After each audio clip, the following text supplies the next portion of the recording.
எல்லாருக்கும் வணக்கங்க. அதான் கன்னியப்பன் பேசுறேன். இப்போ நம்ம என்ன வீடியோ பார்க்க போறோம்னா, இப்போ ஹை கெப்பாசிட்டி நியூ ஷோரூமால மொத்தம் வந்து 21ல இருந்து 4 மாடல் வண்டி விட்டாங்க. உங்களுக்கு தெரியும். அந்த மாடல் வந்து ஃபர்ஸ்ட் ஒரு நார்மல் மாடல், அதுக்கப்புறம் செகண்ட் வந்து மல்லாட் அடிக்கிற மாதிரி, மூணாவது வந்து பேக் பக்கெட், அதுக்கப்புறம் லாஸ்ட் ஹை கெப்பாசிட்டி. ஹை கெப்பாசிட்டினா என்னன்னு சொல்லிட்டு நிறைய கஸ்டமர் என்கிட்ட கேட்டிருந்தீங்க. இந்த ஹை கெப்பாசிட்டில என்ன மாடல் மாத்திருக்காங்க, அதுல அதோட ஹை கெப்பாசிட்டினா இதுல என்ன பெனிஃபிட் இருக்கு அப்படின்றது உங்களுக்கு ஒரு வீடியோ போடுறேன். ஏன்னா வந்து இப்ப சிங்கிள் புள்ளி ஃபர்ஸ்ட் வந்து வர மாடல் எல்லாம் சிங்கிள் புள்ளி கொடுத்துருப்பாங்க. இப்போ இதுல என்ன பண்ணிருக்காங்கன்னா டபுள் புள்ளி கொடுத்துருக்காங்க. டபுள் புள்ளி எதுக்கு கொடுத்துருக்காங்கன்னா, மெயினா வண்டியோட ஸ்பீடை வந்து குறைக்கிறதுக்கும் ஸ்பீடு ஏற்றுறதுக்காக தான். இப்போ பிடிஓல நம்ம என்ன பண்ணுவோம், பிடிஓல ஒரு அட்ஜஸ்ட் வைக்கும் போது அந்த ஸ்பீடை வந்து குறைக்கிறது ஏற்றுறது நம்ம ஒன்று வைப்போம். அந்த ஸ்பீடு இதுல என்ன பண்ணிக்கிறாங்கன்னா புள்ளி மொழியில கொடுத்துட்டாங்க. அதுல வந்து நம்ம புள்ளி எப்படி இருக்குன்னா, ஒரே சிங்கிள் புள்ளி 12 to 8 அப்படி இருக்கும். இதுல என்ன பண்றாங்கன்னா 10 to மேல 12, 12 to கீழே வந்து 9 அப்படி மாத்தி மாத்தி புள்ளி மாத்தி கொடுத்துருக்காங்க. இது வந்து ஒரு ஸ்பீடு மிஷின் ஓடும் போது மிஷினரியோட ஸ்பீடை குறைக்கிறதுக்காக அந்த புள்ளி கொடுத்துருக்காங்க. ஒரு ஸ்பீடு இப்போ வந்து ஒரு கிராப் ஓடிட்டே இருக்கும், ஒரு கிராப் உடையுது அப்படின்னும் போது ஆர்பிஎம் குறைக்கும் போது என்ன ஆகும்னா வண்டியோட ஸ்பீடு வந்து குறைஞ்சிடும். இப்போ ஒரு 9 ஆர்பிஎம் ஓடுதுங்க, 9 ஆர்பிஎம் ஓடுற வண்டியை 8 ஆர்பிஎம் வச்சுன்னா என்ன ஆகும்னா, தானியம் வந்து அள்ளி போல வண்டியோட ஸ்லோ ஸ்பீட் ஆயிடும். அதனால புள்ளியில சேஞ்சஸ் பண்ணிட்டோம்னா ஆர்பிஎம் 13 ஆர்பிஎம்னா 13 ஆர்பிஎம் கெப்பாசிட்டி வச்சுக்கலாம். வச்சுன்னு இருக்கும்போது இதனோட ஸ்பீடை கண்ட்ரோல் பண்ணி அப்படியே ஓடிட்டு இருக்குங்க. அதனாலதான் உங்களுக்கு வந்து ஹை கெப்பாசிட்டின்னு சொல்லி டபுள் புள்ளி போட்டு அந்த வண்டி கொடுத்துருக்காங்க. அடுத்தது இதுல வேற ஏதாவது சேஞ்சஸ் பண்ணிருக்காங்களா அப்படின்னு கேட்டீங்கன்னா, இப்ப முதல்ல இருந்த மாடலோட இதுல சின்ன சின்ன சேஞ்சஸ் என்னன்னா, முதல்ல சேஸ் வந்து கொஞ்சம் ஹெவியா மாத்தினாங்க. ஏன் இந்த ஹெவியான இந்த சேஸ் மாத்திருக்காங்க உங்களுக்கே தெரியும். முதல்ல இருக்கிற மாடல் வந்து ஒரு ஸ்பீட் ரோட்ல போகும்போது அதனோட ஸ்பீடு வந்து ஒரு நார்மலா இப்போ ஒரு எப்படி போவோம், நம்ம ஒரு 12 13 ஆர்பிஎம் அப்படி வச்சு டிராக்டர் ஓட்டுன்னு போயின்னு இருப்போம். அப்படி ஓட்டுன்னு போகும்போது அது 25 ஆர்பிஎம் நம்ம ஏற்றும் போது ஒரு நறுக்கல்ல நம்ம வந்து வண்டி குதிக்கும். ஆனா இந்த வண்டி நம்ம ஃபுல் ஸ்பீட் வச்சு ஓட்டினாலும் இந்த வண்டி குதிக்காதுங்க. எவ்வளவு நறுக்கல்ல ஓட்டாலும் அப்படியே ஸ்டாண்டர்டா வண்டி வந்து அலையாம அப்படியே கரெக்டா போகும். அதனால இந்த சேஸ் மாத்திருக்காங்க. இந்த சேஸ் மாத்தினதுக்கு அப்புறம் எவ்வளவு நறுக்கலாங்களும் ஓட்டினாலும் நம்மளுக்கு ஒன்றும் தெரியாது. அதனால சேஸ் போட்டது கொஞ்சம் ஹெவி பெஸ்டா இருக்கு. அதனால சேஸ் போட்டிருக்காங்க. அடுத்தது இதுல வேற என்னென்ன ஆப்ஷன் மாத்திருக்காங்க, இதுல என்ன பெஸ்டா இருக்கு அப்படின்னு கேட்டீங்கன்னா, இதோட ஸ்பீடே கொஞ்சம் யாரோட ஸ்பீடு பக்காவா இருக்குங்க. யாரோட ஸ்பீடு என்ன பக்காவா இருக்குன்னா, ஒரு தானியத்தை அள்ளி போடும் போது அள்ளி இழுக்கிறதா இருக்கட்டும், அது வந்து தானியம் வந்து கிளியரன்ஸா இருக்கட்டும், ஒரு யாரோட ஸ்பீடை வந்து ஒரு குறிப்பிட்ட ஸ்பீடு ஒரு தானியத்துக்கு ஏற்ற மாதிரி ஸ்பீடு இருக்கணுன்றதுக்காக சின்ன சின்ன சேஞ்சஸ் பண்ணிருக்காங்க. பண்ணதுக்கு அப்புறம் ஒரு வண்டி ஓடும் போது நம்மளுக்கு மிஷினரி டிராக்டர் ஓடுற சவுண்ட் கேட்கும் தவிர மிஷின் ஓடுற சவுண்ட் கேட்குது. அந்த அளவுக்கு வந்து சாஃப்டா வருங்க. அது எவ்வளவு அக்யூரேட்டா ஒன்னொன்னுத்தையும் வந்து அக்யூரேட்டா பார்த்து பண்ணிருக்காங்க. இன்னும் அக்யூரேட்டா பார்த்து பண்ணிருக்காங்க. சின்னது தப்பா பண்ணியிருந்தாலும் வண்டி வந்து என்ன பண்ணுன்னா அள்ளி போடவும் வண்டி லோட் ஆகும். அதுக்கப்புறம் வந்து வண்டி ஆர்பிஎம் வேகமா வச்சாலும் வண்டி அப்படி அழுத்தி ஓடுற மாதிரி இருக்கும். அந்த ப்ராப்ளம் எதுவுமே தெரியாது. நார்மலா அள்ளி போட்டோம்னா ஒரு 10 ஆர்பிஎம் வச்சோம், 10 ஆர்பிஎம் நார்மலா ஓடிக்கிற மாதிரி அந்த அளவுக்கு கெப்பாசிட்டில பக்காவா பண்ணிருக்காங்க. அதோட இந்த கொடி தள்ளுற சிஸ்டம் கொஞ்சம் லைட்டா சேஞ்சஸ் பண்ணிருப்பாங்க. இதுல இப்ப கொடி தள்ளுறதுல அடிக்கடி லோடா வர பிரச்சனை 23 மாடல்ல 22 மாடல் எல்லாமே இருந்தது. இப்ப அந்த பிரச்சனைலாம் இருக்காது. வண்டி எவ்வளவு அள்ளி போட்டாலும் தானியம் ஓடிட்டே இருக்கும்போது வண்டி லோட் ஆகாது. இது மெயினா லோட் ஆகுது அப்படின்னு கேட்டீங்கன்னா, தானியம் அளவுக்கு மீறி காஞ்சிட்டால் குச்சி. இப்ப உங்களுக்கே ஒண்ணு நல்லா புரிஞ்சுங்க. ஒரு கிராப் அள்ளி போடும் போது அந்த கிராப் வந்து ஒரு குறிப்பிட்ட தன்மையில இருந்தா அதை அடிச்சு இந்த துப்பாக்கி வழியா வெளியே வந்துடும். ஆனா அந்த தானியம் அளவுக்கு மீறி காஞ்சி போச்சுன்னா அடிச்சு நொறுக்கி இந்த ஆடுபட்டியில் இறக்கிடுங்க. அதனால நம்ம என்ன பண்ணோம்னா, அளவுக்கு மீறி தானியத்தை காய விடக்கூடாது. மெயினா மல்லாட்டை காய விடாதீங்க. உளுந்து கிராப் எந்த கிராப் இருந்தாலும் இப்படிதான் ஓட்டிடலாம். ஆனா மல்லாட்டை மட்டும் செடியை மட்டும் ரொம்ப காய விடாது. காய விட்டீங்கன்னா கிராப்பை ஓட்டவே முடியாது. ஏன்னா இதுல வந்து இந்த வழியால போறது இல்லாம இதுல இறங்கி இந்த ஆடுபட்டி லோட ஆரம்பிச்சிடும். இந்த ஆடுபட்டி லோட ஆரம்பிச்சா உங்களுக்கு கிராப் ஒழுங்கா ஓடாது. மெயினா அதை பாத்துங்க.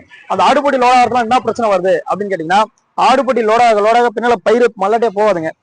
மல்லாட்டை ஃபுல்லா இறங்கி லோடாகி ஃபுல்லா ரம்பிடும். ரம்பும் போது இது என்ன பண்ணா அடிச்சு எல்லாத்தையும் நொறுக்கி மாவு ஆகிடும். இது கிளர் தரம் இருக்கு இல்லைங்களா, அடிச்சு நொறுக்கி மாவு ஆகிடும். அதுக்கப்புறம் திரும்பி ஃப்ரீ பண்ணி வண்டி ஓட்டும் போது பின்னால பாத்தீங்கன்னா அரைகுண்டா பயிர் வந்துடும். உங்களுக்கு கஸ்டமர் கிட்ட ஒண்ணுமே பதிலே சொல்ல முடியாதுங்க. ஏன் பதில் சொல்ல முடியாது, கஸ்டமர்கிட்ட சில பேர்கிட்ட நம்ம சொல்றத புரிஞ்சுக்கிற ஆள் இருப்பாங்க. அதுக்கப்புறம் விவசாயி வந்து அதை பார்த்த உடனே இது செட் ஆகாது அப்படின்ற ஒரு மனப்பான்மைக்கு போயிடுவாங்க. அதனால நீங்க மெயினா வந்து பக்காவா ஒன்னொன்னையும் யோசிச்சு பக்காவா பண்ணுங்க. ஏன்னா கிராப் வந்து ரொம்ப காய்ச்சல் இருந்தவா பிரச்சனை, அதை மட்டும் மெயினா பாத்துங்க. ஓகேங்களா. அதுக்கப்புறம் உடையிற பயிர் தனியா பிரிக்கிறதுக்காக 24 மாடல்ல சின்ன ஆப்ஷன் ஒன்று பண்ணிருக்காங்க.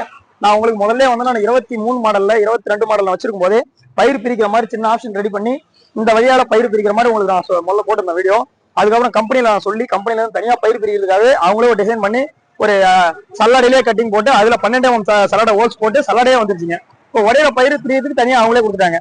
அதனால 24 லேட்டஸ்ட் மாடல்ல அந்த ப்ராப்ளம் இருக்காது. அதுக்கப்புறம் இந்த புள்ளி வந்து நம்மளுக்கு கயிட்டுறது சிரமமா இருந்தது. இப்படி கீழே இருக்கும், அதை நம்ம டைட் பண்றது எல்லாமே கொஞ்சம் சின்ன சிரமம் வந்தது. இப்போ இந்த சிரமம் இல்லை. இதுல வந்து சின்ன ஆப்ஷன் பண்ணி சைட்லேயே போல்ட்டை கொடுத்துட்டாங்க, இங்கே நம்ம லூஸ் பண்ற மாதிரி.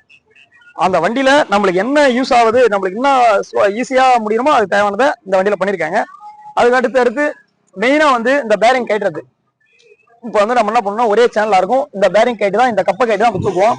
அதனால இதை கொஞ்சம் ஈஸியா இருக்கணுன்றதுக்காக இந்த சேனல்லே கட்டிங் போட்டு இந்த பக்கத்துல போல்ட்டை கட்டிட்டு இதை அப்படியே இந்த சேனல் ஆங்கில மட்டும் கைட்டு எடுக்கிற மாதிரி பண்ணி கொடுத்தாங்க. ஏன்னா நம்ம என்ன பண்ணா ஒரே சேனலா இருக்கும், இதை உள்ள கைட்டும் பேரிங் கைட்டு அலோக்க தூக்கணும், அந்த பிரச்சனை இல்லை.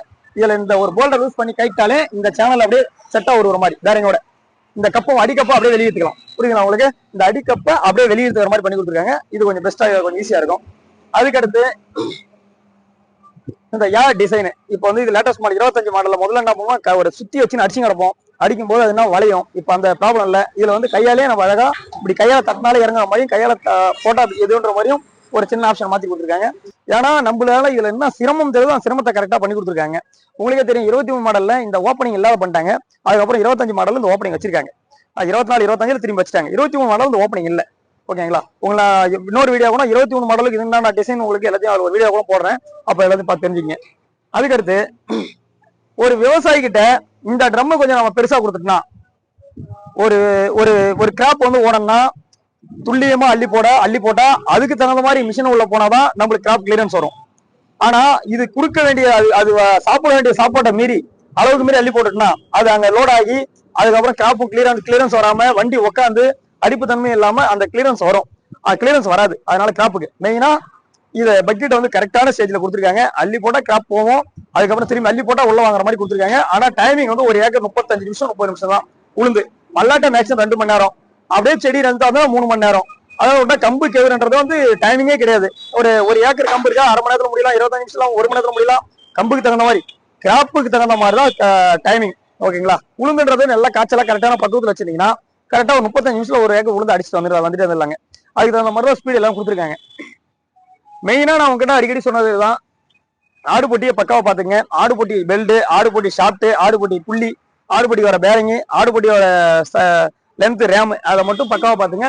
அதை கரெக்டா பாத்துக்கினாலே உங்களுக்கு வந்து மிஷினோட ஸ்பீடு பக்காவா இருக்கும்.